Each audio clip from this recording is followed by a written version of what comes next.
Salam olsun sizə, əziz və böyük Türk millətim. Salam olsun Mustafa bəy sizə. Salam olsun MGTV izləyicilərimizə və bütün xalqımıza. Demək, ilk öncə bu günləri Türkiyəmizdə, İstanbulda baş verən terror hadisəsinə görə Türkiyəmizə keçmiş olsun deyirəm. Və buradan qəhrəman Türk polisinə təşəkkürümü deyirəm, salam olsun. Onlar igidliyi nəticəsində bir terörist etkisiz hala gətirildi, öldürüldü və ikisi də sağ ələ keçirildi. Lakin burada məni düşündürən, araşdırdıqca bir qaranlıq düşüncə var, fikir var. Bu, İsrail konsulluğu İstanbuldakı bir ildir çalışmır və burada heç kim yoxdur. Sizcə teröristlər günün gün orta çağı boş bir binaya, çalışmayan binaya, heç kimin olmadığı binaya nəyə görə saldırsınlar, niyə saldırsınlar? Yəni özlərini niyə ölüm atsınlar? Bu böyük bir sualdır. Yəni çalışmayan, bir ildən çoxlu çalışmıyor və orada kimsə yox. O binaya niyə saldırsınlar? Çünki hər bir terror təşkilatlarının hansısa bir terror edəndə hədəfləri olur və kimlərsə vururlar, kimlərsə partladırlar, nəsə bir iş görürlər. Məncə bu terror kimlərsə vaxt, zaman qazanır və xalqın gözünü qorxuzmaq üçündür. Türkiyə Cümhuriyyətinin. Və burada bu İran-İsrail savaşından və bu baş verən terrordan, bu ara qarışıqlıqdan istifadə edərək Kiprisdə savaş partladacaqlar. Kipris adasında savaş çıxacaq. Mən neçə illərdir bu Kipris konusunda yazılarım da var. MGTV-bizdə çıxışlarım da var. Hər dəfə də söyləyirəm. Çünki bugün Kiprisin ətrafını tam kuşatmışlar. Siyonistlər və siyonistlərə bağlı olan güclər Almanya, Fransa, İtaliya, İngiltərə, Amerika və hər kəs oradadır. Bu İran-İsrail savaşının kulminasyon nöqtəsinə gəlib çatılır və bu arada hər hansı bir ya terror ya hər hansı bir propaganda ilə Kipris adasına saldıracaqlar. Və Kipris adasında savaş patlaya bilər. Sayın Tum Admiral Cihadi Aziz'in araşdırmaları neçə ildir izləyirəm. Və ondan başqa araşdırmacılarda və öz araşdırdığım araşdırmalara görə Kipris adasında savaş çıxartmaq istəyirlər. Buna diqqət etmək lazımdır. İran-İsrail savaşından media, xalqın fikrini hamısı yönəlib bu savaşa. Kipris unudulur. Terror hadisəsi, bütün xalqın fikri terror hadisəsinə və cürbəcür televizyonda, mediada çıxışlar edirlər. Hər öz fikrini deyir. Uzmanlar, araşdırmacılar, siyasətçilər. Məncə bu terror, İstanbuldakı İsrail konsulluğuna olan terror kimlərinsə qaranlıq kirli oyunudur. Türkiyə xalqına qarşı. Əziz və böyük Türk millətim. İran-İsrail savaşında bu geri zəkalı Trump'ın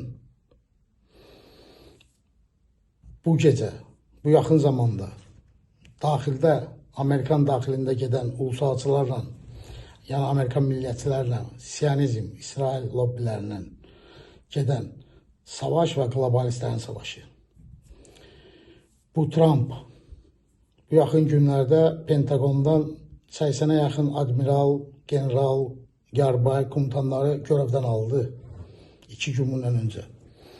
Bunlar hamısı Amerikan millətçiləri idi və Trump'la razılaşmayanlar idi İran savaşında və Siyonizmə qulluq etməyi istəmirdilər. Trump'ın arxasında duran İsrail lobbisi və Siyonizm evangelistlər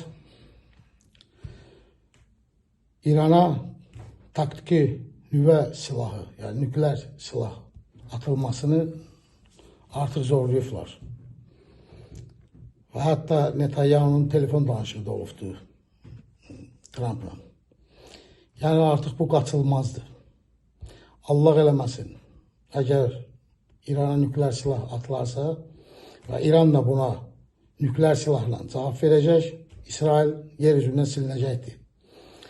Və İranda olan bu partlayışlar xalqın, millətin məhv olması, bölgənin məhv olması və insanların axını, köç axınları Cənubi Qafqaza, Türkiyəmizə, bölgəyə böyük bir xaos yaradacaqdır.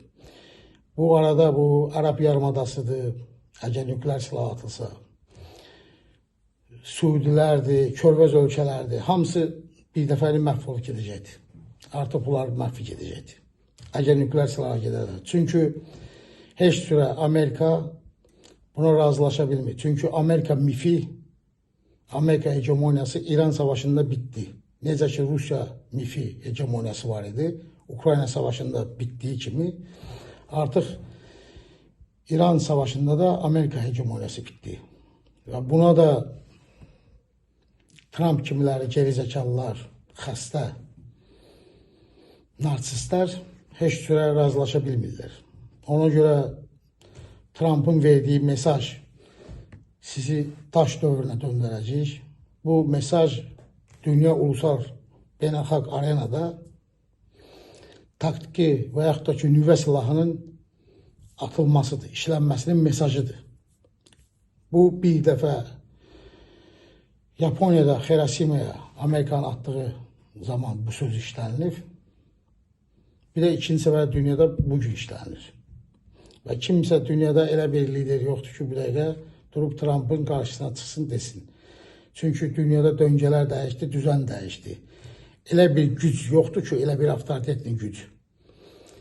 Bu savaşı durdursun. Hər iki tərəfə də desin ki, saxlayın. Çünki artıq kimsə kimisə saymır. Kimsə kimdənsə qorxmur. Və Türkiyəmizi də bu savaşa zorlamaq istəyən güclər